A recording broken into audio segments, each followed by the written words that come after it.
Welcome to The Claw. I'm Eric Holtzclaw, Chief Strategist at Liger. The Claw is the marketing podcast for C-suite executives. I am joined today by John Miller. He is the founder at Scribewise and also the author of a very, I love the title of the book, Playing It Safe Sucks, because it does. A Manifesto for Courageous Marketing. John, thanks so much for joining me. Eric, thanks for having me. Great to be with you today. So you've got kind of two things. You've got Scribewise, and then you also have the book. So tell me a little bit about both. Scribewise is a content marketing agency. So we help our clients, in some instances, go right to. Sometimes it begins as branding, honestly. So like, what is the company's story? How do we tell those stories on the stories that stem from your main brand story? What are those stories? And then how do we connect those stories to your audience? So our team is made up of strategists, writers, designers, and also media relations and social media experts. So we're trying to hit all of it, but content is really the core of what we do, predominantly for B2B firms. I like to say that we thrive in complexity. Mm-hmm. We have intellectually curious people that geek out on knowing stuff about arcane industries that they'd never heard of before we started working with them. Yeah. And you know, our team is really good at asking a ton of questions and learning about a business, I think, pretty rapidly. And then, to me, I've always believed that there's a journalistic ethic to what we do, not like capital J, capital E, but there's a journalistic approach to taking a bunch of disparate facts, weaving it into a compelling narrative, and then delivering it to an audience. And that's really what we do on behalf of our clients. Nice. So how did you end up in this world? I was a principal at a local PR firm in Philadelphia. And I saw that back in 2010, people were talking about owned media. I had not heard the term content marketing apparently was around, but I hadn't heard it. Yeah. And I thought that's the future. Companies reporting on their industries is the way I thought of it back then. And I thought companies would have a really hard time figuring out how to do that, which when we finally launched it. So I had two business ideas. I did the other one first. It was an artistic success, but a business failure. It was a journalistic entity. And in 2012, we started Scribewise. Okay. And the idea was we were an outsourced newsroom. Right. Okay. And then as time went by, we realized the content was not performing for our clients. So we said, let us do the social media. Let us do your website. Let us do whatever it might be. So it's grown from that. And the central core of what we do will always be the fact that we can create the content. Right. Yep. Okay. Nice. And so that background that you have being so content specific, like really caring about it, that's an important place to come from. Yeah, it's hard. And it's obviously it's changing rapidly with AI. It's not always easy to find companies that value content, right? As I'm sure you're aware. Yep. And that, why would I pay you X $1,000 a month when I can do ChatGPT for $20 a month? Right. Well, exactly. Let me explain that to you. So yeah, it's definitely evolving rapidly. Yes, it's been interesting just in the past year and a half as we've seen kind of what happened. So the book, Playing It Safe Sucks, a Manifesto for Courageous Marketing. So when did you write that? What was the impetus for that? That was actually it's a very much a Scribewise venture. It was a little less than 2 years ago. Everybody was talking about recession. I think we're still talking about it a little bit. Yeah, we can't decide. We're back and forth. We can't figure it out. Right. So we said, like, what is going to be our message to companies about who will knee-jerk want to cut their marketing spend? So in doing some research, I came across, I completely stole much of what, not completely stole, but the inspiration, and which I borrowed heavily from, is a book that I discovered called Return on Courage by a guy named Ryan Berman. Okay. And his book is about marketing, but it's about just businesses being courageous. And he has a statistic in that book that by the year 2019, half of the companies that had been in the Fortune 500 in the year 2000, so 19 years previous, no longer existed Yeah, I think I remember reading Not this book. Yeah, yeah. not just because, I mean, and some of those were happy endings, Right, right? right. But a lot of them just those brands disappeared Yeah, because they got complacent. You know, no one in the C-suite of a company in the Fortune 500 in the year 2000 thought we're in the fight for our lives, right. but half of them were. Yeah. And a lot of it, I think, is marketing, and I think marketing needs to lead on this. So we started talking about courageous marketing, and then we had a lot of material, and I said, I'm going to turn this into a book. So last winter, spent a very hard January writing a chapter a day, and then it got published. We published it in, I think it actually got published in July. So yeah, Nice. Yeah. um, I did one in 2013, and I did a similar thing. I locked myself away for 2 weeks, and I basically wrote all morning until like 2 o'clock, 3 o'clock, and then I would edit in the afternoon and just knocked it yeah. out. Right. So yeah. It's, I am a writer, Right. right? Our whole business is writing. Right. It was Right. so hard. The discipline it requires is not something I typically have. Yeah, it is. It is. It's a lot, and knowing kind of how to get into the right cadence with it. So yeah. So Yeah. as you've because you've seen and modified your business, and now we have these new tools, and everybody talking about AI. What's some advice, some things maybe that you're seeing businesses do really well, and some things that they're just really still deficient or leaning into too heavily right now in the category? There are many companies that have not taken the message of courageous marketing to heart. Yeah. We've seen it, right? There's been a lot of layoffs, especially in like SaaS businesses over the last year. And a lot of content marketers have been let go. We've seen a lot of that news, and a lot of marketing people in general have been let go. On one level, we all get it, Mm-hmm. but on another level, now is not the time to not be investing in your brand awareness. Right. I do think as marketers, it's our collective fault, some of this, because we let ourselves get pushed around, and we let ourselves get talked into. You and I were talking before we started about a little bit about SEO, and I think marketers got very excited 15, 20 years ago because suddenly we actually could keep score. Mm-hmm. Yeah. There were numbers that we could report on, and we became obsessed with the numbers. And now we've reached a point where our obsession with the numbers is to the detriment of the relationship we're trying to build and the trust we're trying to build, because we're trying to goose the numbers, and we're calling someone a marketing qualified lead when they're not, Yeah. and we're trying to rush people through the process because we got the budget because we promised we'd get 100 companies in the pipeline this year, and oh no, we're behind. Yeah. and and so we've created this treadmill for ourselves, and we've reached a point of diminishing returns. It's a very interesting thing to look at because it's the pendulum swings. It swings and swings, and then things happen, and it makes a dramatic change, and people don't really feel it or understand it. Because I talk about 2008 being this like watershed year for marketing, because that's when we got social media, ubiquitous internet, and we also had smartphones. So those three things like Mm-hmm. dramatically changed the customer journey. What we could track, maybe we couldn't track as much.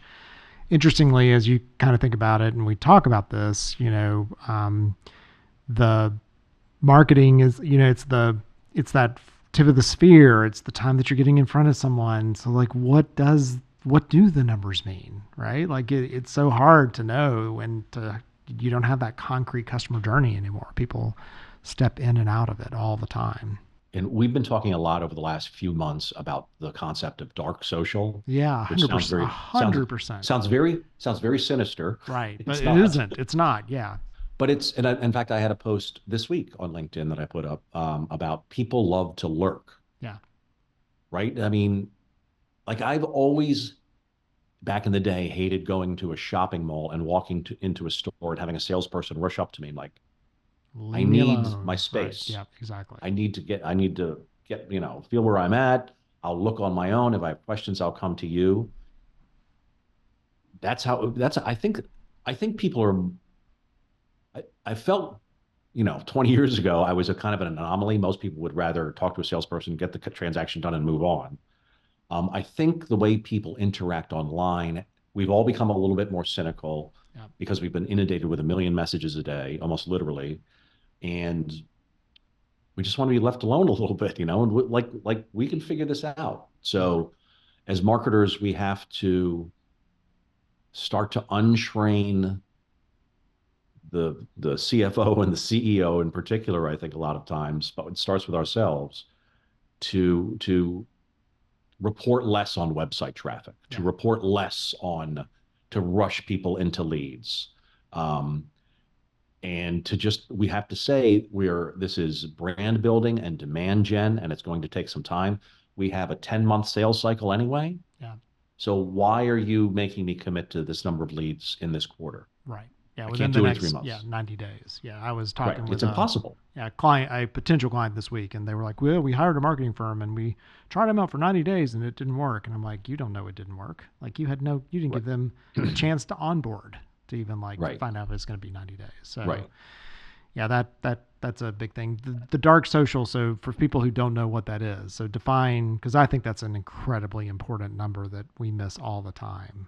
So dark social is the idea that people are consuming your content on social media, LinkedIn, Facebook, Instagram, wherever you're posting and your content, but they're not making themselves known. So they might interact with it, they might like it, but they're not necessarily commenting. They might not even be liking it, um, but they are consuming it and they're forming an impression of you. And you are building your brand and you are creating demand. And you won't know until ideally they reach out to you and say, we want to talk about doing business together. And you ask them, how did you find it? Well, you guys are prolific on LinkedIn, and you wowed me. Yeah. I've been posting a lot more aggressively over the last 9 months on LinkedIn, and I've had on more than one occasion I've had people come up to me who have not interacted. I had no idea they saw anything, and they said, I had a post a couple of months ago about how I woke up at 2:30 in the morning and I just couldn't sleep, so I just got up and finished a strategy plan for a client. And then, my neighbor's daughter said, "Hey, I saw John was up at 2:30 in the morning." Yeah, that happens to me Like, often. I meet people and they think they know me. I'm like, you don't know right. me. You've seen my stuff, but we don't actually know each other. So that's it's an Yeah. interesting twist. So yeah, so we're gonna go Right. to commercial break and come back and let's unpack that a little bit more and talk a little bit about maybe your cynicism towards SEO a little bit too, because I think that's a good one for us Sounds to good. unpack. So I'm talking to John Miller. He is the founder at Scribewise and also the author of Playing It Safe Sucks, a manifesto for courageous marketing. You're listening to The Claw. I'm Eric Holtzclaw, Chief Strategist. We'll be right back. The Claw podcast is brought to you by Liger. Liger is a hybrid marketing firm combining a brand strategy consultancy and a production house that offers the full range of content and creative services. We can be your entire marketing department or your entire marketing department's favorite people to work with. We save the world from boring, broken marketing by putting businesses in brand therapy so they can express their most authentic, memorable selves. And then we share their story so they can be known. For more information, visit ligerpartners.com and follow us on our social media platforms. And we're back. You're listening to The Claw. I'm Eric Holtzclaw, Chief Strategist at Liger.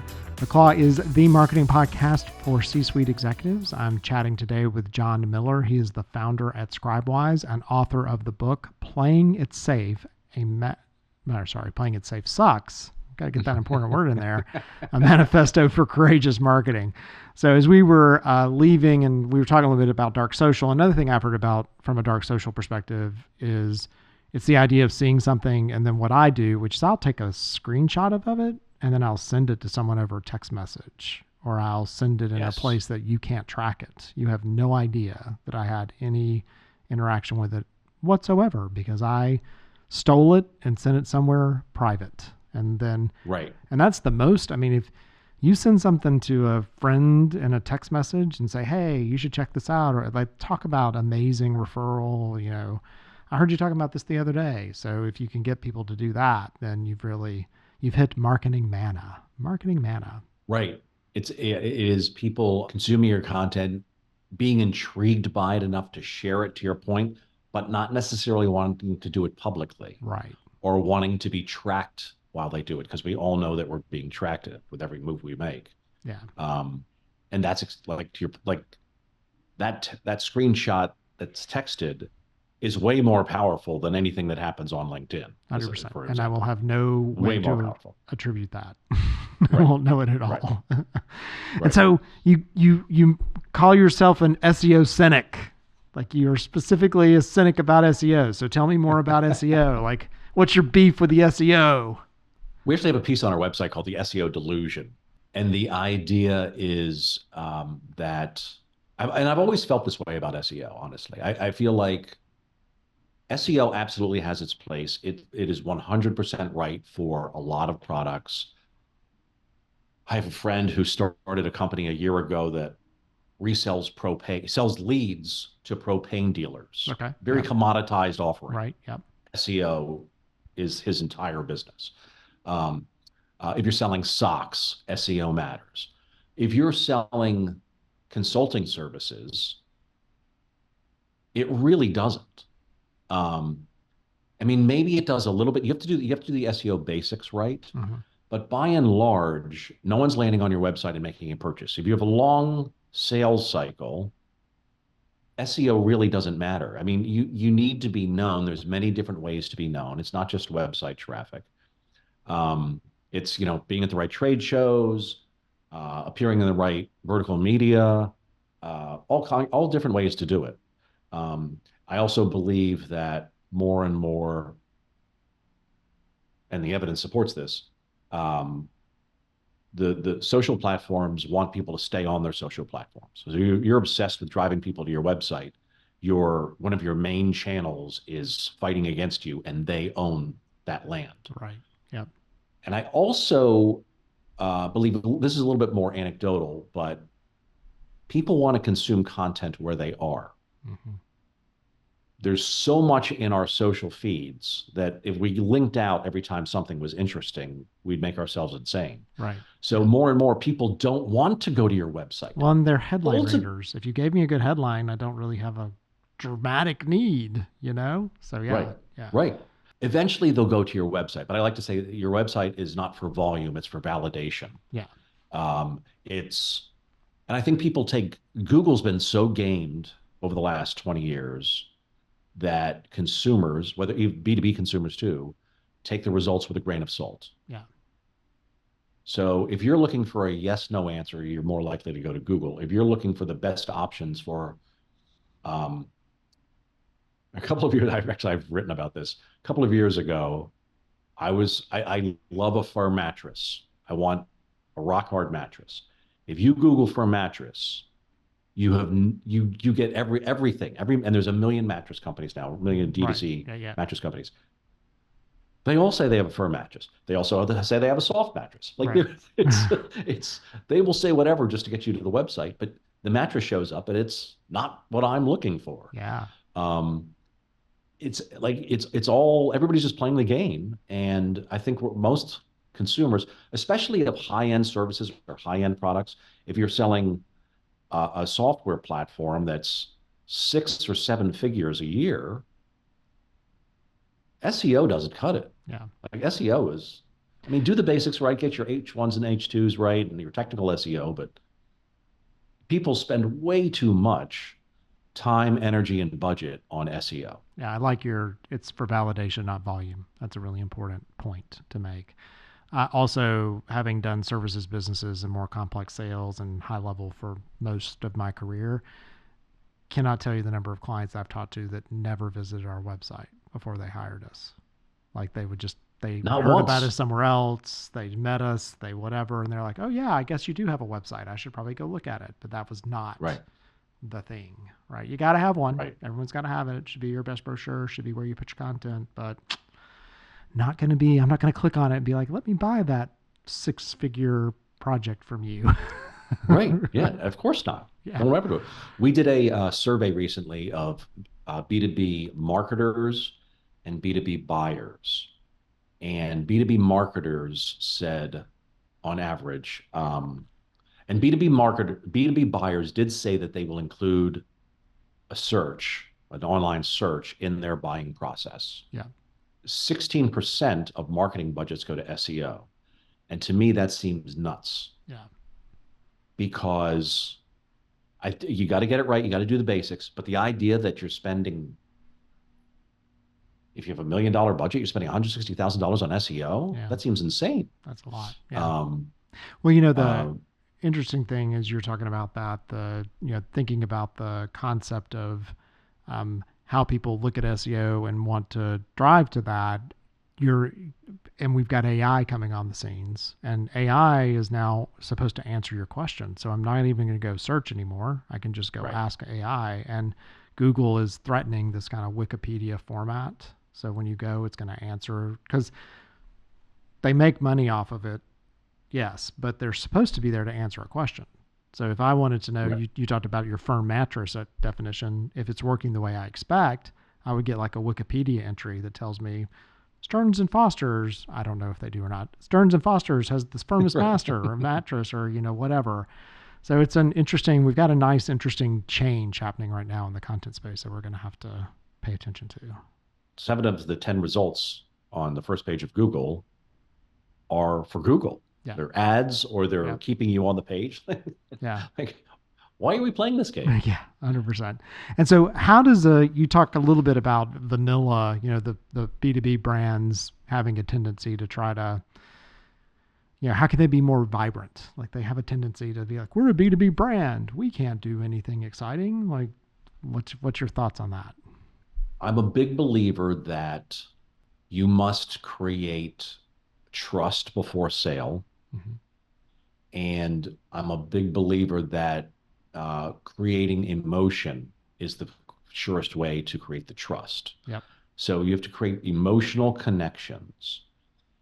You can't do that with a jargon-filled spec sheet. You can't, if you're not number one in your market and you just follow the leader and you don't try to break free, you'll never be the leader. Right. So companies need to be bold about this, and they need to realize that there are human beings that are making, at some level, emotional decisions. Buying a $50 million ERP system is an emotional decision. Yes, 100%. You can get fired, you can get promoted, demoted, all kinds of things around that kind of decision. So the emotion could very well be fear. Yeah. So you need to, so if fear is what's driving the buyers, then I really need to trust you. You need to be supremely credible. Yeah. But you also need to get noticed. So I do think we default to, in B2B oftentimes, default to playing it safe, which, as we know, sucks. Well, so if you say that, playing it safe sucks, and give me an example of courageous marketing. What would you say? Is there a company, is there a thing you've seen that's been done that you're like, that in my opinion was courageous? There's a bunch. The one in the book that is an old example is, it's like 15 years old now, but I still think it's courageous, and it plays into, so when I say courageous, I don't mean crazy or idiotic, 100%, right? Yep. Like, and there's a line. Like you can't just be wacky, because that does not build trust. Right. I don't want a wacky ERP system. No, but SAP, to me, did a very courageous thing led by a guy named Michael Brenner, who some of your audience may know. He's a leading content marketing voice. He was brought in to basically assess how well their marketing was going. And I won't get into all their budget stuff and how it worked, but he had, different people had different budgets, and everybody was kind of doing the same thing. And it really wasn't very effective. Trade shows, buying a suite at a football game, really wasn't. But one person was doing a lot of thought leadership content, and it was performing really well. So he convinced the marketing leaders to give him a budget and do an experiment. And over time, he grew that experiment, and SAP, it ended up driving millions upon millions upon millions of dollars for them. But he took baby steps. He was obsessive about tracking his success and having metrics that he was looking at almost daily. And he was rocking the boat at big, Germanic, slow-moving SAP, and it 100% worked. Well, I guess he went about it the right way. The rule in that is, or the lesson, and that is, don't do what everybody else is doing. Like, right. If everybody else is doing it, why would you do it? Like, why try to come up with something else? And some of those things may be table stakes. You got to do them. So what could you do that you don't got to do to get you to stand Right. out. So yeah. Right. And we've always heard those stories about like, well, we have to go to that trade show because if we don't, people will think we're dead or Right. whatever. Yeah. Right. And there could be truth to that. It's important to have a smart approach to like there's 4 pillars of courageous marketing that I talk about in the book. So there's knowledge, which is understanding your company, your company's tolerance for risk, the industry in which you're operating. There's I call the second pillar confidence, which is building up the confidence, even if there's like a internal politicking to make sure that you've got some key leaders on your side who will go to bat, because you have to build up confidence that your courageous idea is going to work, because people are going to try to shoot it down. Yeah. And you can't fold up or else you're not going to do it. Right. Then there's action, which is creating the idea and then also putting it out to the market. And then there's evolution, which is tweaking it. But evolution cannot be an excuse for quitting. 100%. Like your example of the firm that hired a marketing agency and gave them 3 whole months. Like, yeah, you needed to give it more time. You need to have, and it's incumbent upon whoever made the decision at that prospect of yours to hire a marketing firm. They need to have conviction. And the marketing firm also needs to say, this is going to take some time. Yeah. I know you want quick hits. It doesn't work that way. Yeah, it doesn't work that way. You should any marketing firm that promises you otherwise is lying to you, specifically in complex sales. So yeah. Well, I appreciate you taking the time to talk with me. It's been a good conversation. Yeah, Eric, great talking to you as well. This was fun. So you've been listening to The Claw. I'm Eric Holtz-Claw, Chief Strategist at Liger. The Claw is the marketing podcast for C-suite executives. I've been talking today with John Miller. He is the founder at Scribewise and author of the book, Playing It Safe Sucks, a manifesto for courageous marketing, which every B2B company needs to understand. Until next time, thanks for tuning in.